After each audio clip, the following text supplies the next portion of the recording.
पुरानी पेंशन की बहाली के मुद्दे पर प्रधानमंत्री नरेंद्र मोदी को संसद में घेरने के लिए विपक्ष ने पूरी लामबंदी के साथ एक बड़ा और मेगा प्लान तैयार कर दिया, जिसके जरिए प्रधानमंत्री नरेंद्र मोदी को सीधे बैकफुट पर ढकेला जा सके। आपको बता दें कि पुरानी पेंशन की बहाली के मुद्दे पर बढ़ती संवेदनशीलता को ध्यान में रखते हुए विपक्ष ने इसके लिए एक व्यापक रणनीति बनाई है। और विपक्ष की रणनीति यह है कि पुरानी पेंशन की बहाली के मुद्दे को तब उठाया जाए जब प्रधानमंत्री नरेंद्र मोदी खुद संसद में मौजूद हों, यानी कि संसद के दोनों सदनों में से किसी एक सदन में प्रधानमंत्री नरेंद्र मोदी की मौजूदगी हो और उसके बाद नेता प्रतिपक्ष के जरिए सीधे पुरानी पेंशन की बहाली के मुद्दे पर चर्चा कराई जाए। और इतना ही नहीं, अन्य विपक्षी दलों के सांसद भी पुरानी पेंशन की बहाली के मुद्दे को पुरजोर तरीके से उठाएं, जिसके नाते से प्रधानमंत्री नरेंद्र मोदी के ऊपर सीधे दबाव बनाया जा सके। इतना ही नहीं, विपक्ष ने पुरानी पेंशन की बहाली के मुद्दे पर प्रधानमंत्री नरेंद्र मोदी को घेरने के लिए सीएपीएफ के जवानों की पुरानी पेंशन से लेकर के एसआईआर के मुद्दे पर जिस तरीके से सरकारी कर्मचारियों ने उत्कृष्ट कार्य किया है, उनके कार्य को गिनाते हुए, और जिस तरीके से सीएपीएफ के जवानों ने नक्सल विरोधी अभियान में अभूतपूर्व कार्य किया, उनको गिनाते हुए सीधे विपक्ष पुरानी पेंशन की बहाली के मुद्दे पर प्रधानमंत्री नरेंद्र मोदी से सवाल करेगा, ताकि सीधे तौर पर केंद्र की नरेंद्र मोदी सरकार को ओपीएस के मुद्दे पर बैकफुट पर ढकेला जा सके। इतना ही नहीं, विपक्षी दलों के सांसद भी इन्हीं उपलब्धियों को गिनाते हुए प्रधानमंत्री नरेंद्र मोदी से सवाल पूछेंगे। तो कुल मिलाकर के विपक्षी दलों के सांसद अब प्रधानमंत्री नरेंद्र मोदी से ही सीधे तौर पर सवाल भी करेंगे और उनके सामने गरजेंगे भी पुरानी पेंशन की बहाली के मुद्दे पर। इतना ही नहीं, विपक्ष ने इस बात की भी रणनीति बनाई है कि जिस तरीके से नवंबर के महीने में ही राष्ट्रीय राजधानी दिल्ली में सरकारी कर्मचारियों ने पुरानी पेंशन की बहाली के मुद्दे पर दो बड़े और व्यापक आंदोलन करके सीधे तौर पर सत्ता परिवर्तन करने का संकल्प भी लिया है, और इसी के साथ जिस तरीके से सरकार को चुनौती दी है कि अगर सरकारी कर्मचारियों की पुरानी पेंशन की बहाली के मुद्दे पर केंद्र की नरेंद्र मोदी सरकार अपना फैसला नहीं बदलती है, तो सरकारी कर्मचारी राष्ट्रीय राजधानी दिल्ली से लेकर के राज्यों की राजधानी तक में भी आंदोलन करने के लिए मजबूर हो जाएंगे और अनिश्चितकालीन हड़ताल पर भी जाने के लिए वो तैयारी कर रहे हैं। तो कुल मिलाकर के इन सभी बातों को ध्यान में रखते हुए सरकारी कर्मचारियों की मांगों को प्रमुखता से उठाने के लिए विपक्ष ने पूरी रणनीति तैयार कर ली है। और माना यह जा रहा है कि आज दिन से सोमवार का और आज ही प्रधानमंत्री नरेंद्र मोदी देश की संसद को संबोधित भी करेंगे, और इसी के जरिए विपक्ष पुरानी पेंशन की बहाली के मुद्दे पर प्रधानमंत्री नरेंद्र मोदी को घेरने की कोशिश भी करेगा। यानी कि विपक्ष ने हर उस मुद्दे को उठाने की कोशिश की है जो मौजूदा समय में ज्वलंत है, और इसके जरिए सीधे तौर पर आम कर्मचारियों के साथ वो जोड़ा जा सकता है। और इसीलिए विपक्षी दलों के सांसदों ने भी इस बात की पूरी रणनीति बना रखी है। इसीलिए अभी तक जब संसद का सत्र चल रहा था तो विपक्षी दलों के सांसद ने पुरानी पेंशन की बहाली के मुद्दे को लेकर के उतना जोर नहीं दिया है, लेकिन जिस तरीके से सरकारी कर्मचारियों ने पुरानी पेंशन की बहाली के मुद्दे पर राष्ट्रीय राजधानी दिल्ली में दो बड़े और व्यापक आंदोलन करके सीधे तौर पर केंद्र की नरेंद्र मोदी सरकार के साथ साथ राज्य की बीजेपी शासित और इंडिया शासित सरकारों को चुनौती दी है, अब उसके नाते से विपक्षी दलों के भी कान खड़े हो चुके हैं कि पुरानी पेंशन की बहाली के मुद्दे को नजरअंदाज नहीं किया जा सकता। तो यानी कुल मिलाकर के कि सड़क से लेकर के संसद तक पुरानी पेंशन की बहाली का मुद्दा एक बार फिर से चर्चा के केंद्र में आने वाला है।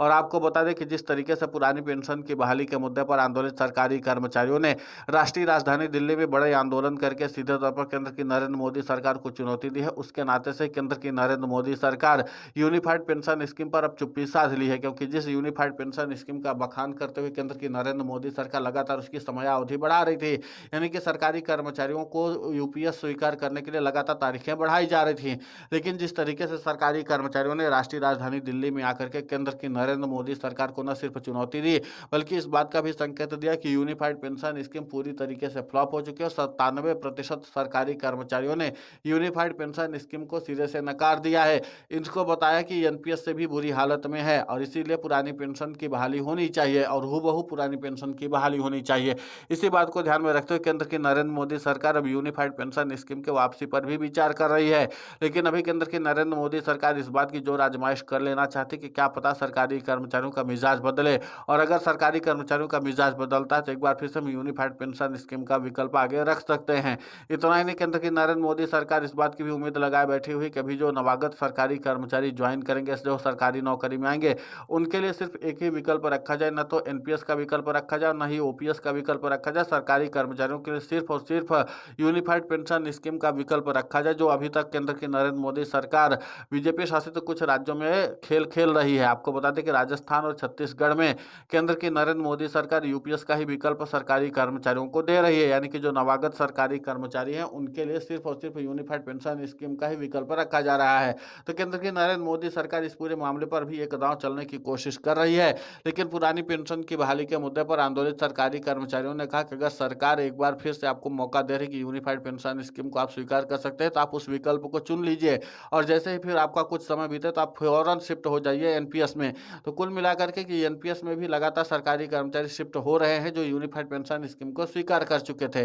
तो कुल मिलाकर के ये भी है कि पुरानी पेंशन की बहाली के मुद्दे पर सड़क से लेकर के संसद तक संग्राम होने वाला है और खासकर प्रधानमंत्री नरेंद्र मोदी के सामने इस बार लोकसभा में नेता प्रतिपक्ष राहुल गांधी और राज्यसभा में नेता प्रतिपक्ष मल्लिकार्जुन खड़गे सीधे तौर पर चुनौती देंगे। इसके अलावा आम आदमी पार्टी के कद्दावर सांसद संजय सिंह भी पुरानी पेंशन की बहाली के मुद्दे पर एक बार फिर से गरजने वाले हैं और केंद्र की नरेंद्र मोदी सरकार से सवाल पूछने वाले हैं। तो कुल मिलाकर के कि केंद्र की नरेंद्र मोदी सरकार का पीछा फिलहाल पुरानी पेंशन की बहाली का मुद्दा नहीं छोड़ने वाला है और प्रधानमंत्री नरेंद्र मोदी को अब सरकारी कर्मचारियों के पुरानी पेंशन की बहाली पर एक ऐतिहासिक और बड़ा निर्णय लेना पड़ेगा और अगर ऐसा प्रधानमंत्री नरेंद्र मोदी नहीं करते तो यही सरकारी कर्मचारी अब सड़क से लेकर के संसद तक एक बार फिर से संग्राम करने के लिए मजबूर हो जाएंगे। आपको बता दें कि 25 नवंबर 2025 को एनएमओपीएस और अटेवा की तरफ से जो पुरानी पेंशन की बहाली के मुद्दे पर राष्ट्रीय राजधानी दिल्ली के जंतर मंतर पर आंदोलन किया गया था, तो उसमें एनएमओपीएस के राष्ट्रीय अध्यक्ष और अटेवा के प्रदेशाध्यक्ष विजय कुमार बंधु ने साफ तौर पर ऐलान किया था कि प्रधानमंत्री जी अभी भी समय है कि आप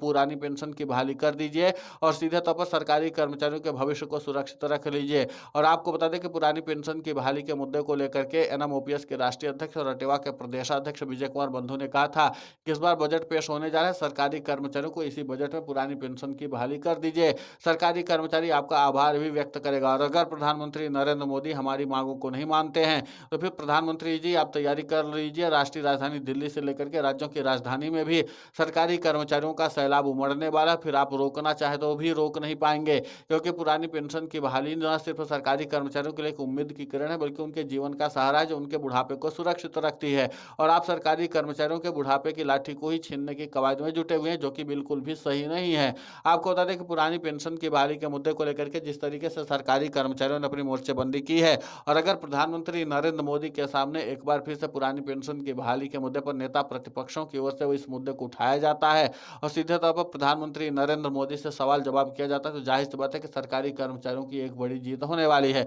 लेकिन देखना दिलचस्प होगा कि लोकसभा स्पीकर और राज्यसभा के सभापति क्या पुरानी पेंशन की बहाली के मुद्दे पर नेता प्रतिपक्ष को बोलने की इजाजत देंगे, क्योंकि जाहिर सी बात है कि प्रधानमंत्री नरेंद्र मोदी आज सदन में जब बोलेंगे तो उसके बाद विपक्ष के तरफ से भी जो प्रस्ताव रखे जाएंगे उसी को पहले से ही चयनित करके लिस्टिंग करवाई जाएगी। यानी कि विपक्ष की ओर से जिन जिन मुद्दों पर सवाल जवाब किया जाएगा उसकी लिस्ट पहले से ही राज्यसभा के सभापति के पास भी मौजूद होगी और लोकसभा में सीधे तौर पर लोकसभा अध्यक्ष के पास भी मौजूद होगी और सभी लोग निर्णय करके ही फिर मौका देंगे नेता प्रतिपक्ष को बोलने के लिए। तो फिलहाल इस पूरे मामले को लेकर के आपकी प्रतिक्रिया बहुत महत्वपूर्ण होती है, आप हमें कमेंट करके जरूर बताएं। साथ ही पुरानी पेंशन की बहाली के मुद्दे पर हम लगातार आंदोलित होकर के खबरें चला रहे हैं। आप हमारे समर्थन के लिए चैनल को सब्सक्राइब करें, खबर को ज़्यादा से ज़्यादा शेयर करें ताकि पुरानी पेंशन की बहाली का मुद्दा और बुलंद हो।